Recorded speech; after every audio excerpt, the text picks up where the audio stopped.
इस समय हमारे साथ बिजबहरा के विधायक जो कि अवीरी साहब हैं, इनसे जानने का प्रयास करेंगे। अवीरी जी, जो इस समय इस सदन से, इस विधानसभा बजट सत्र से लोगों को काफ़ी उम्मीदें और काफ़ी उपेक्षा है, पर आज भारतीय जनता पार्टी ने वॉकआउट किया है किस मुद्दे को? क्योंकि उन्होंने कहा कि एज ए जो जुलाई का 15 जुलाई तो उसे एज ए शहीदी दिवस बिल्कुल 13 जुलाई को मनाया जाएगा, पर वहीं पर भारतीय जनता पार्टी के विधायक और लीडर ऑफ अपोजिशन ये कहते हैं ट्रेटर्स के लिए कोई शहीदी दिवस नहीं है, वो ट्रेटर्स थे। क्या कहेंगे? देखिए, ये मैं बार बार कहता हूँ कि ये अपना एंगल देखने वाली बात होती है, किसको क्या नज़र आए। भगवान राम को यहाँ पूजा करते हैं लेकिन लंका में नहीं करते हैं, नहीं मानते। ये लंका वालों का अपना है, हिंदुस्तान वालों का यहाँ अपना है। इसी तरह लीडर ऑफ अपोजिशन जो है, ओहदा जो है, वो बहुत बड़ा मनसब है, बहुत बड़ा। उनको एहसास होना चाहिए कि जिस ओहदे पे बैठे हैं वहाँ पे नपी तुली बात की जाती है, किसी के सेंटिमेंट्स को हर्ट नहीं किया जाता है। 13 जुलाई को आपको समझना पड़ेगा, ये लोग निहत्ते थे, इनके पास कोई बंदूक नहीं थी, बेचारे मुफलिस लोग थे, गरीब लोग थे। वहाँ की सेंट्रल जेल में कोई मुकदमा चल रहा था, तो वहाँ पे ये लोग जमा हो गए बाहर ये देखने के लिए कि आखिर फैसला क्या आएगा। ये थोड़ा भीड़ जमा होगी तो वहाँ गोली चली, गोलियां इतनी चली कि तकरीबन 22-23 लोग मारे गए। क्या आप इनको शहीद नहीं कहेंगे? क्या कहें? निहत्ते लोग यहाँ इतने सारे लोग खड़े हैं, खुदा न खास्ता कहीं से कोई गोलियां चला रहा है, हम उसके शिकार हो जाएंगे। जलियांवाला बाग में क्या हुआ, यही तो वहाँ पे भी हुआ, हम उनको भी शहीद मानते हैं। भाजपा तो मानने को तैयार ही नहीं करे ट्रेटर्स की। ये नफरत, उनकी नफरत दर्शाता है। भाजपा सिर्फ यहाँ पे एक ही लोगों को लेके चलना चाहते हैं। उनको मुसलमान भी उनकी नज़रों में खटकते हैं, ईसाई भी खटकते हैं, ये शेड्यूल कास्ट, शेड्यूल ट्राइब जो भी कुछ है वो चाहते हैं, बस वो एक ही चीज़ लेके चले। पर देश के प्रधानमंत्री तो कहते हैं सब मेरे अपने, चाहे वो हिंदू है, चाहे मुस्लिम है, सिख है, ईसाई है। प्रधानमंत्री जी को तो ये शब्दावली प्रयोग करते हैं। अरे तो जनाब, आप प्रधानमंत्री साहब की बात कर रहे हैं। मन की बात में उन्होंने कहा था, एक लड़की ने यहाँ कठुआ डिस्ट्रिक्ट से कहा था कि मेरे पास स्कूल नहीं है। उन्होंने मन की बात में एश्योरेंस दी उनको, हम आपका स्कूल बनाएंगे। यहाँ पे एलजी सरकार थी, उनकी बात को मतलब कहीं पे उनका लिहाज नहीं रखा। उनकी बात तो पत्थर की लकीर होनी चाहिए, पत्थर की लकीर होनी चाहिए। आज हमने हमारे लोगों ने क्या नाम है असेंबली में उस पर भी एहतजाज किया। बोला इससे बढ़कर और कौन सा इंस्टीट्यूशन है हमारे मुल्क के अंदर कि प्राइम मिनिस्टर किसी को एश्योरेंस दे रहे हैं और आप उसकी धज्जियाँ उड़ाते हैं। आप ये कहाँ मानेंगे?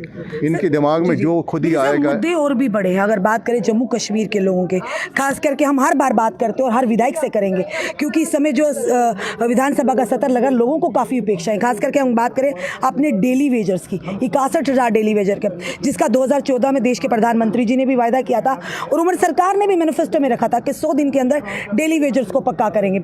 उसके बाद हमारे एसपीओ की बात करें, होमगार्ड्स के साथ भी देश के प्रधानमंत्री जी ने कट्टा में वायदा किया था, उदयपुर में। जी बिल्कुल। होम गार्ड्स की बात करें, आशा वर्कर्स की बात करें, CPW वर्कर की बात करें, लैंड ओनर्स जिन्होंने अपनी ज़मीनें दी हैं, उन्हें नौकरी मिलना तो दूर, उन्हें ज़मीनों का मुआवजा भी नहीं दिया गया।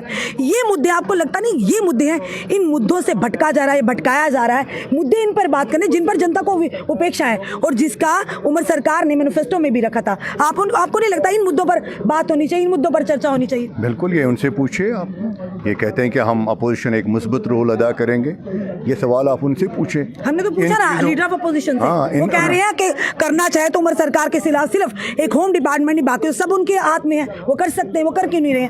नहीं, इनको तो उठाना चाहिए ना, आवाज़ उठानी चाहिए। मैं तो कल श्यामलाल जी ने कल ज़बरदस्त तकरीर की, हालांकि उन्होंने कुछ ऐसी बातें भी कही, क्योंकि पहले तो कांग्रेस में नहीं थे, आज तो बीजेपी में है, तो अब वो लिबास ओढ़ रहे हैं। चले कोई बात नहीं, तो वफादारी हर कोई करता है ना जब आते हैं पार्टी में, वही तो बात है ना, वही तो वो भूल जाते हैं। लेकिन फिर भी उन्होंने बहुत अच्छी तकरीर की और उन्होंने जिस तरीके से वहाँ पे अपना कैरेक्टर डिस्प्ले किया, अपनी मंशा डिस्प्ले की, बहुत अच्छी बात। उन्होंने ये तक कहा कि हम अपोजिशन में रह के सरकार को सही मुद्दों से भटकने नहीं देंगे, हम आपकी मदद करेंगे। जिसको अपोजिशन, इसको कहते हैं कंस्ट्रक्टिव रोल।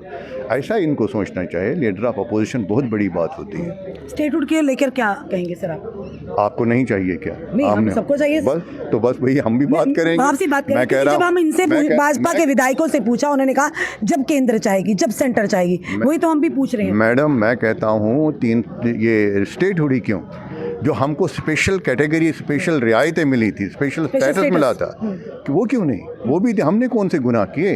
वो कौन सा हमें चाइना ने, पाकिस्तान ने, अफगानिस्तान ने दिया? इसी मुल्क के अपने लीडरों ने दिया, आइन में ही मिला था ना। क्यों मिला था? क्योंकि यहाँ की स्पेशल कंडीशन है, स्पेशल सिचुएशन है। जम्मू कश्मीर एक मिनी भारत है, यूनिटी इन डाइवर्सिटी है। हम अलग अलग लोगों में अलग अलग ज़ुबान बोलते हैं, अलग अलग हमारा रहन सहन है, अलग अलग कल्चर है। उस चीज़ से हमारे को एक प्रोटेक्शन थी ताकि हम डाइल्यूट ना हो जाए इस भारतवर्ष के अंदर, जिसको हम यूनिटी इन डाइवर्सिटी वहाँ भी कहते, यहाँ भी कहते।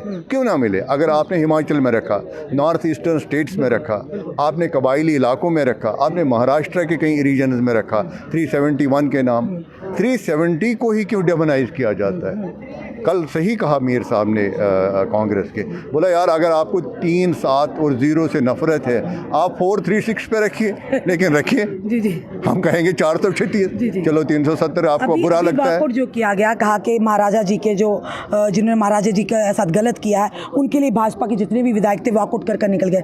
पर उसी महाराजा जी की रियासत जो उनकी देन थी, जो हमारे ताज है हमारा जो जम्मू कश्मीर है, फिर वो रियासत देने में उसके लिए कोई बात? वही कह रहा हूँ ना, देखिए ये अपने आप को कहते हैं कि we are heir apparent of legacy of महाराजा।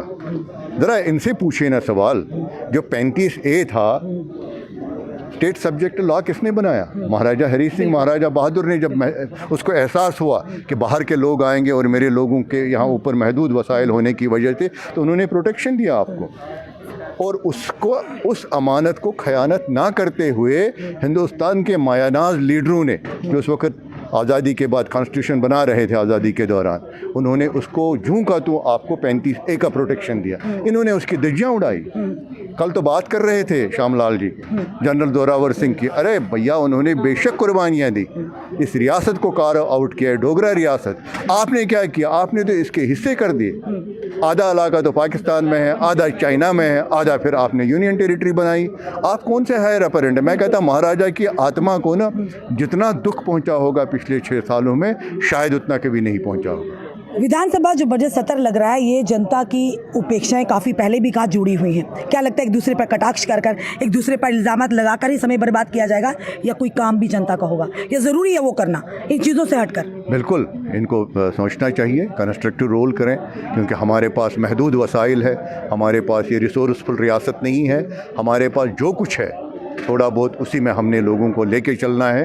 और लोगों के मसले मसाइल पिछले 7 सालों से बैकलॉग है, और जैसे आप भी कह रहे हैं कि बहुत सारे तवक्कात है लोगों को, हमें सब लोगों को लेके चलना चाहिए। और ये जो चीज़ें हैं इनको पशपुश डाल के लोगों के काम करने। धन्यवाद। ये थे हमारे सर बिजबिहारा के विधायक वीरी साहब। उन्होंने साफ तौर पर हमने इनसे सवाल भी किया और उन्होंने कहा कि वाकई ऐसे मुद्दे होने चाहिए, ऐसे ही मुद्दों पर बात होनी चाहिए जो कहीं ना कहीं जनता के साथ जुड़े, क्योंकि जनता को काफ़ी उपेक्षा है। फिलहाल हमने जो सवाल जनता के थे करने थे, आपका क्या कहना जरूर बताइएगा और इस वीडियो को शेयर कीजिएगा। जुड़े रहिए हमारे साथ अगले अपडेट के लिए। जय हिंद, जय भारत।